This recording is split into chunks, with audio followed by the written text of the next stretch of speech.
Looking for these better days. It is Monday, June 22nd. I'm Scott Seidenberg. Here's what you need to know to make today a better day. Wyndham Clark wins the U.S. Open for the second time in his career after an exciting final round at Shinnecock. And a blockbuster trade in the NHL has some shakeup in the futures market. Plus, we'll get into the World Cup and the College World Series. We have a Game 3 tonight between North Carolina and Oklahoma. Jake Hassan will give us a preview of that game coming up a little bit later on this episode of Better Day, presented by FanDuel. But we start with the U.S. Open. And going into yesterday's final round, Wyndham Clark had a 6-stroke lead over Scottie Scheffler. He was 7 under par. Scottie Scheffler was 1 under. A couple of other golfers were in the mix as well. And all I was asking for, yes, we did have tickets on Sam Burns, what a sweat that was, and a bunch of other golfers that, were in the mix to finish top 10. We did hit a couple of Scheffler and Burns in the top 10. We didn't get the Fleetwood or Fitzpatrick or Schauffele, but it wasn't just about our bets. All I wanted going into yesterday's final round was drama. And the fact that you had a golfer at 7 under par and the next closest golfer, like in the final pairing with him, Scottie Scheffler at 1 under, I didn't want yesterday to be a boring day where it was just a coronation of Wyndham Clark winning the U.S. Open by 5, 6 strokes, whatever it was. And yesterday proved to be exactly what I wanted, a drama-filled Sunday at Shinnecock.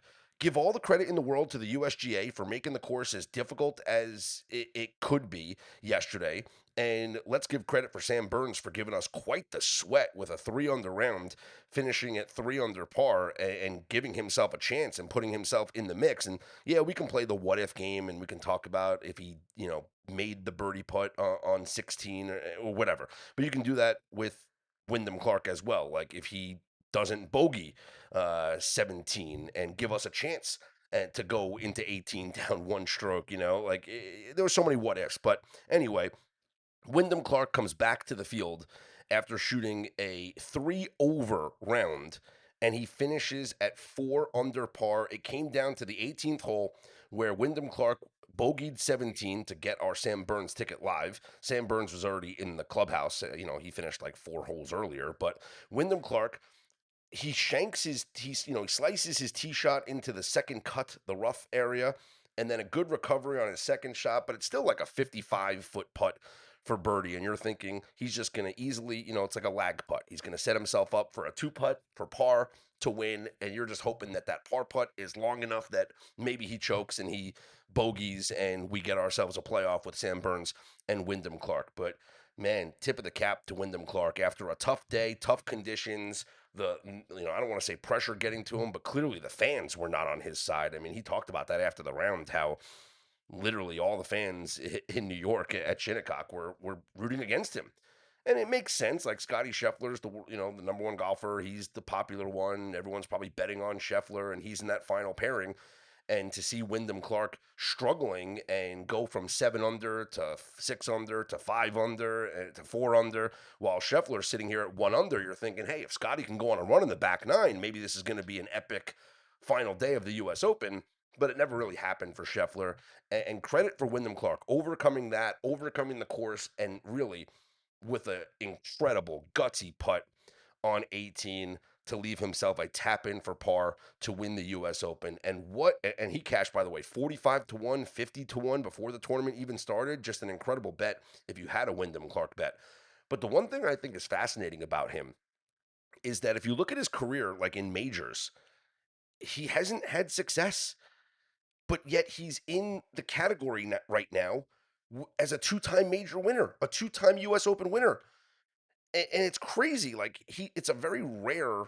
I want to say it's a rare golfer profile.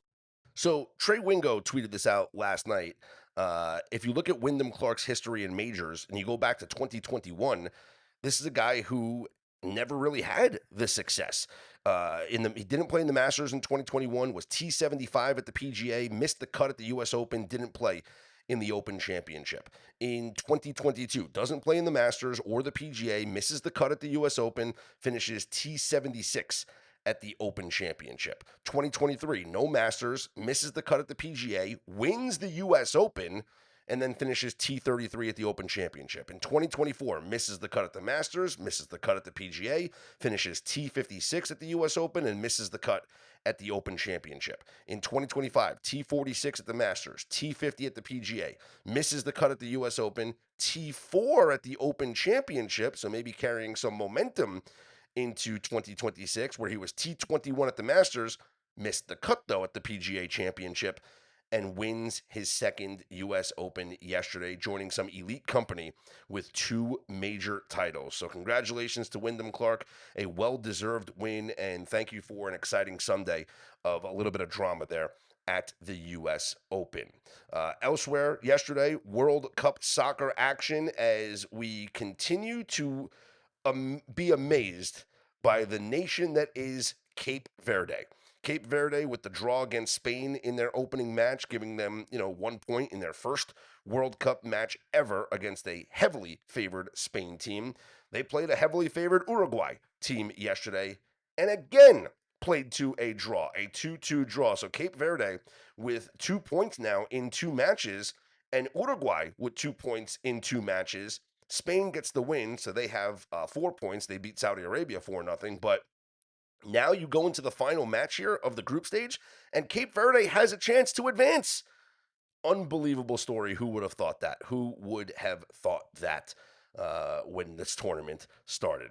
We have 4 games on the schedule for today. Argentina takes on Austria, France against Iraq, Norway against Senegal, Jordan against Algeria. Here's your odds courtesy of the FanDuel Sportsbook. The three-way lines, of course: Argentina minus 210, Austria plus 600, the draw plus 320, France minus 1500.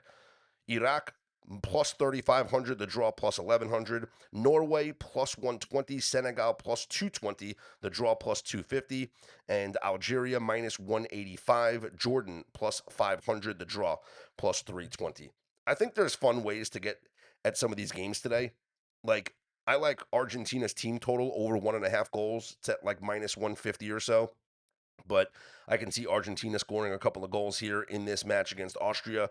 And for France, like, I know it was square in the first match to bet the Kylian Mbappe anytime goal scorer, but I feel like we have to go back to the well again here. The problem is it's significantly juiced at minus 220 up on FanDuel. So, I mean, maybe you can do some sort of way to get cute with it if you do like a same game parlay with Mbappe to score and maybe the France team total over or the France spread. I don't know which way you want to get around it, but Kylian Mbappe, the favorite right now to win the Golden Boot as the leading goal scorer here in the World Cup. I think he is safe to score a goal here in this match for France against an inferior opponent. And the good thing about betting like a Kylian Mbappe anytime goal scorer, and this is why I like him like in the futures market to win, the Golden Boot, is because he takes the penalties. So if there is a penalty that's called over the course of this game, Kylian Mbappe is going to shoot it and likely make it. So there's a reason why he's minus 220 for the anytime goal here in this match coming up later on today. The big blockbuster trade in hockey: the Ottawa Senators sending Brady Tkachuk to the Florida Panthers, where he will unite with his brother Matthew Tkachuk in exchange for several draft picks in Friday's upcoming NHL draft. Good move for Florida. Ottawa, it's I don't know, because Kachuk was under control through 2028. Like, you didn't have to trade him right now.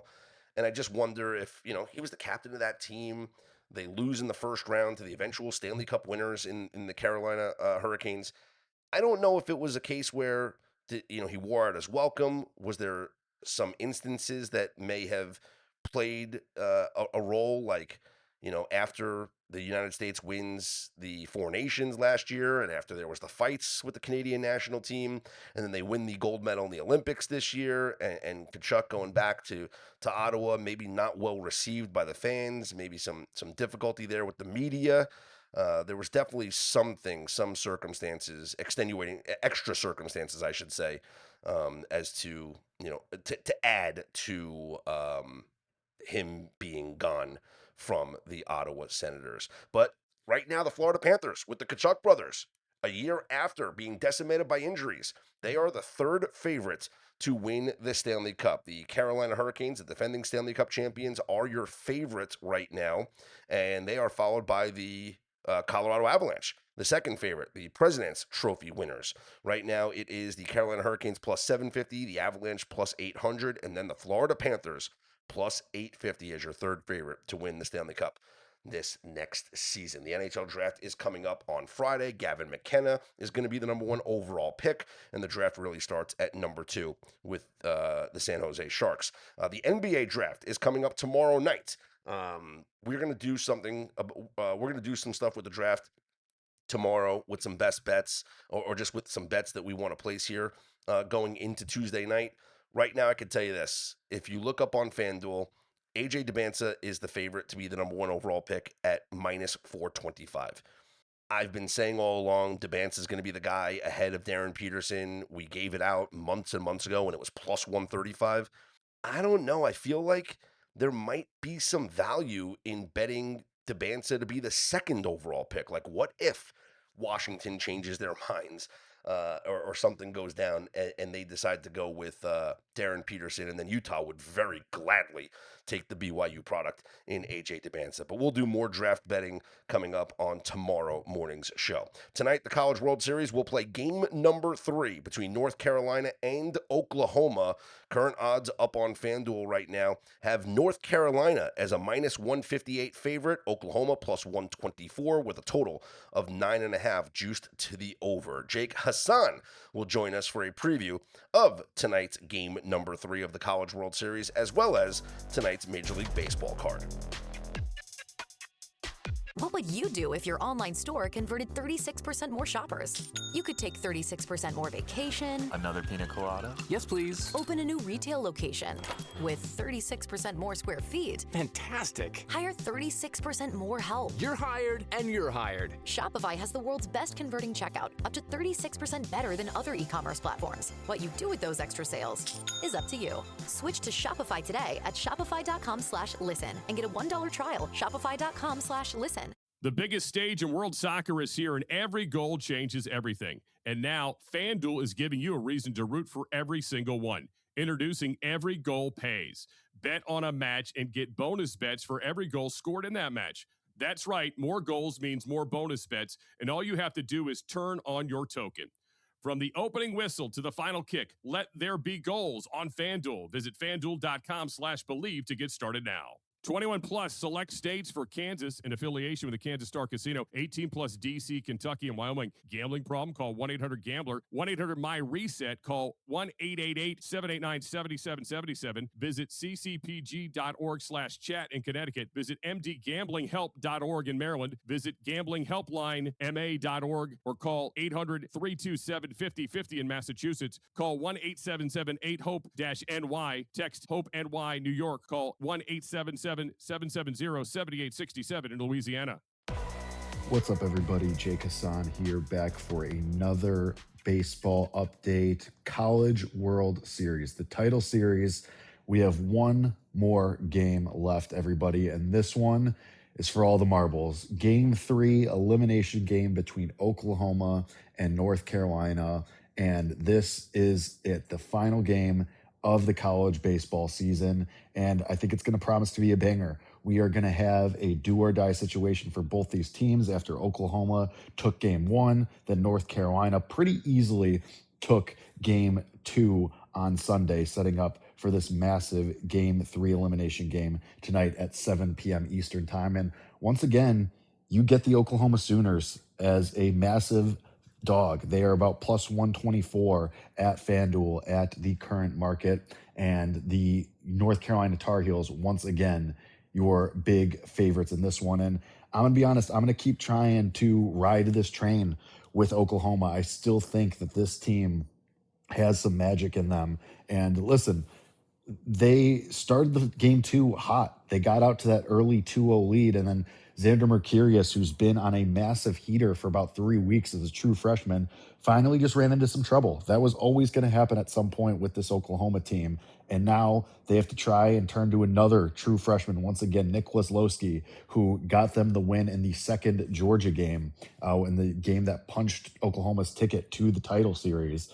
They turn back to him, and it's going to be all hands on deck. Honestly, we're going to see LJ Mercurius at some point. I'm sure we're going to see guys up in the bullpen pretty early if Wisloski gets into any kind of trouble against this veteran North Carolina lineup. But the facts remain the same for me about North Carolina. High floor, and even though Owen Hull has played like a superstar, I still think that this Sooner lineup is just a tiny bit better, and I don't think that the Devil Magic has run out just yet for Oklahoma. They're still able to get guys on base. They made a couple of mistakes. They threw the ball around a little bit in game 2 that led to some runs, which is that big inning that Xander Mercurius ended up struggling in, where he threw 50 pitches just to get through that single inning. It was crazy, but I still like the makeup of this Oklahoma team. And the big thing for me with this is that Ryan Lynch, North Carolina's second starter, their game 2 starter, had to leave the game early. And then you saw Caden Glauber come in, and listen, he's been awesome, and he was great. He threw 5 innings in which he was basically untouchable. But now North Carolina, that makes them have to adjust their game 3 plans. Glauber was probably going to start game 3. Now you turn things over to Folger Bose, and even though Glauber will still be available, it's probably not going to be to the extent that you saw him in game 2. And very few occasions did the talented freshman for North Carolina throw in back-to-back games. So we'll have to see what the game plan is. And Folger Bose, on the other hand, very beatable, very gettable.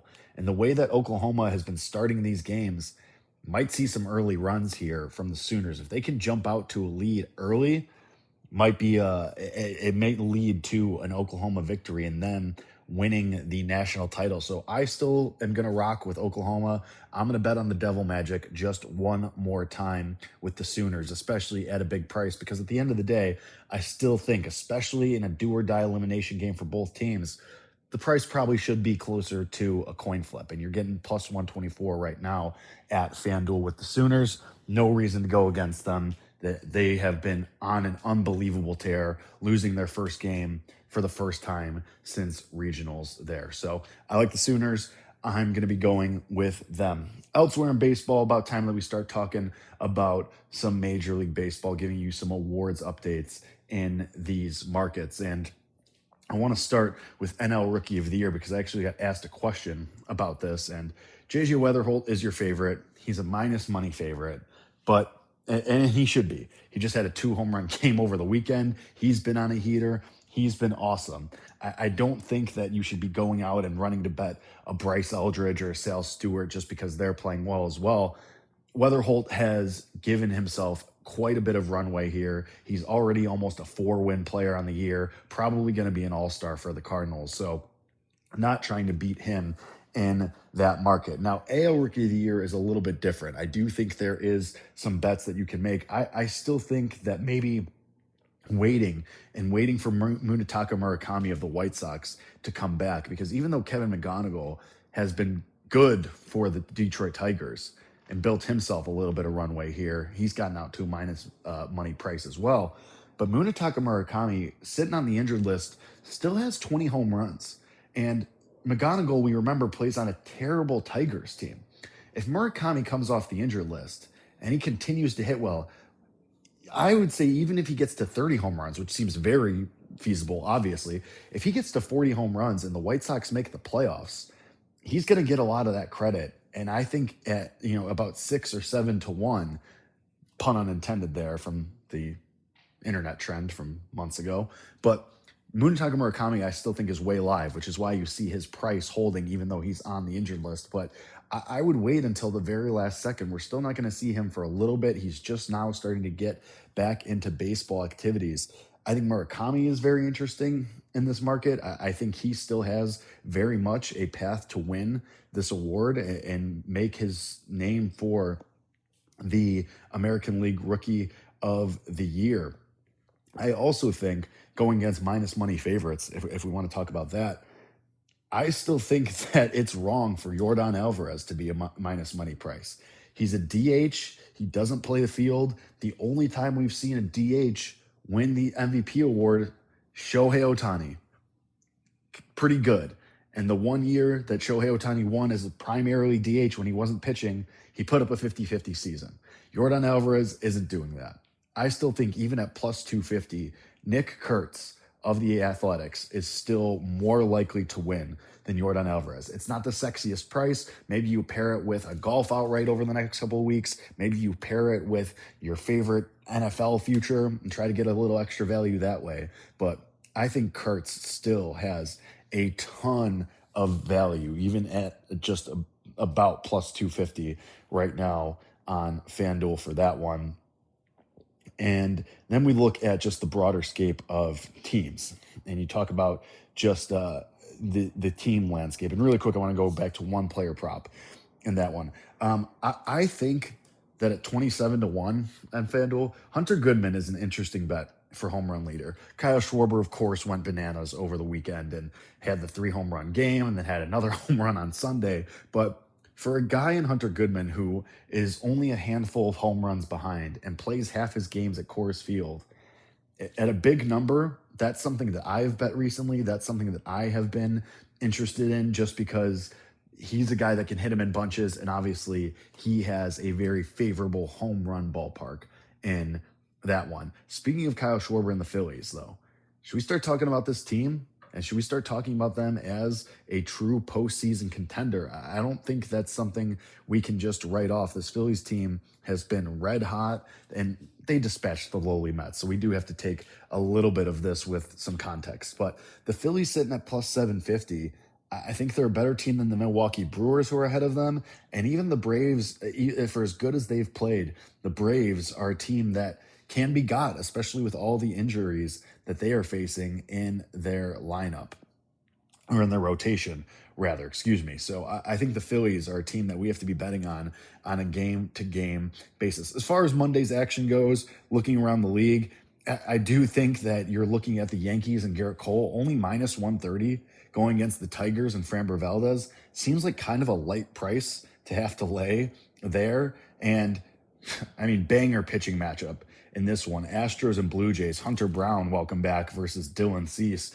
I think if you can go and find it, a first 3 under and a first 5 under, even though it's going to be a minuscule number, a good way to go. And honestly, even taking the Astros on the first 5, Dylan Cease can make mistakes. We know this. And the Astros at least have Yordan Alvarez. The Blue Jays lineup is real hit or miss. It's just kind of okay. So I would like the Astros, honestly, on a first 5 money line in that one, backing Hunter Brown, because at least you get the chance of a Yordan Alvarez, even though I just ragged on him a little bit, get at least a solo home run or something there. And as I mentioned, the Yankees at minus 130 as well. Going to be interesting to see what the White Sox do in their series against the Guardians. That's going to be determining, at least in the short term, what the AL Central looks like and who sits atop there. So I lean towards the White Sox just because they're fun and it's fun to bet on them. But this team is pretty good. That is going to do it for me here on this edition of the Better Day newsletter, the Better Day podcast. Make sure you go to the Better Day Game Center, use all the tools to make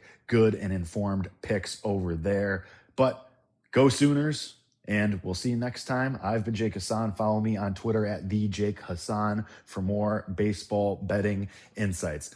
Great stuff there from Jake Hassan. Don't forget, he and Colby Marchio each and every Wednesday and Friday stream their Off the Board podcast. This week, their schedule was a little different because of the College World Series, but you can listen to previous episodes right here on this Better Day podcast feed. Be sure to follow us across all your social media channels. We're on YouTube as well. We're going to have more content coming, especially as we start getting into football preview and football prep mode.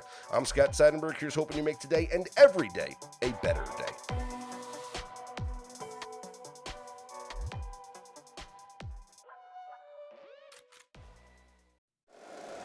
If you like the show, please take a moment to rate, review, and subscribe. It really does help the show to grow.